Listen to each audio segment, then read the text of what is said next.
बेटे रहने तो तेरे हाथ न आने वाली है गाल गुलाबी लड़की पागल है पागल है पागल है पागल है। Welcome back. তো এই ধরনের ভিডিওগুলো এডিটিং করার জন্য আমাদের একটা এক্সএমএল ফাইল এবং একটা ব্যাকগ্রাউন্ড মিউজিক প্রয়োজন হবে, যেগুলোর লিঙ্ক ভিডিও ডেসক্রিপশনে প্রোভাইড করা থাকবে। আপনারা এখান থেকে ডাউনলোড করবেন, করার পর আপনি আপনার ফাইলসে চলে যাবেন, যে ফাইলসে এক্সএমএল ফাইলটি ডাউনলোড অথবা আপনার ডাউনলোড হিস্টোরিতে চলে যাবেন।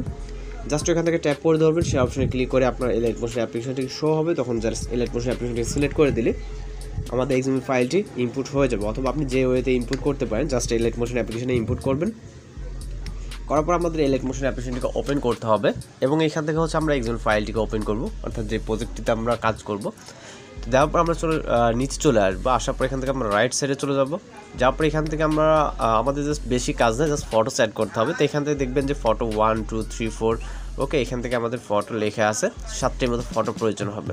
তো এখান থেকে আমরা অলরেডি 4টি ফটো ফ্লাপ করে রাখছি আপনাদের দেখানোর ক্ষেত্রে। জাস্ট আমরা এখান থেকে প্রথম যে ফটো 1 আছে এখানে ক্লিক করব, কালার অ্যান্ড ফিলে ক্লিক করব এবং এখান থেকে এই অপশনটাতে ক্লিক করে এখানে মিডিয়া নট ফাউন্ড এখানে ক্লিক করব এবং এখান থেকে একটি পিকচার সিলেক্ট করে প্লাস আইকনে চাপ দিব।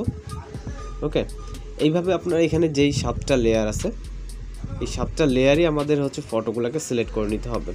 আপনি আপনার মতো করে আপনার পছন্দের ফটোগুলোকে সিলেক্ট করে নেবেন। ওকে, তো এখান থেকে আমরা জাস্ট পিকচারগুলোকে সিলেক্ট করে নিব এবং এইখান থেকে আমাদের রাইট সাইডে জাস্ট একটা লেয়ার আছে, এটাকেও ফিল আপ করে নিব। এগুলো খুব সহজে আপনি এই ধরনের ভিডিওগুলো কিন্তু এডিটিং করা যায়।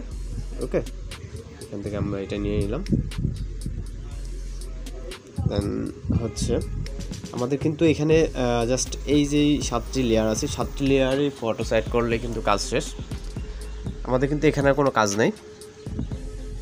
জাস্ট আমরা এখানে একটা হচ্ছে মিউজিক অ্যাড করব, এই জন্য আমরা ভিডিওসে স্টার্ট পজিশন চলে যাব।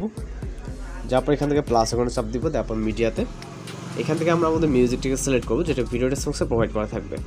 দেন আমরা এই লেয়ারটাতে একটা ক্লিক করব এবং এখান থেকে হচ্ছে আমরা থ্রি ডট আইকনে ক্লিক করব। এরপর হচ্ছে এক্সট্রাক্ট অডিওতে ক্লিক করব, তারপর ভিডিও আকারে যে সাউন্ডটি আছে যেটাকে ইম্পোর্ট করলাম মাত্র, এটাকে আমরা ডিলিট করে দেব এবং এখান থেকে চাইলে আপনি ভিডিওটা প্লে করে দেখতে পারেন। আশা করি সব কিছু ঠিকঠাক আছে। দেন আমরা ভিডিওটাকে এক্সপোর্ট করার জন্য এক্সপোর্ট অপশনে ক্লিক করব এবং ভিডিও রেজলিউশন সিলেক্ট করে জাস্ট এক্সপোর্ট অপশনে ক্লিক করলে আমাদের ভিডিওটা কিন্তু লোডিং নিয়ে সেভ হয়ে যাবে। ওকে, তো আশা করি এইভাবেই এই ধরনের ভিডিওগুলো খুব সহজে এডিটিং করতে পারবেন। এছাড়া যদি কোথাও সমস্যা হয়ে থাকে সেক্ষেত্রে অবশ্যই কমেন্ট বক্সে জানাতে পারেন। তো আজকের ভিডিও এডিটিং টিউটোরিয়াল এই পর্যন্ত, দেখা হচ্ছে পরবর্তী কোনো ভিডিওতে। সবাই ভালো থাকবেন, সুস্থ থাকবেন।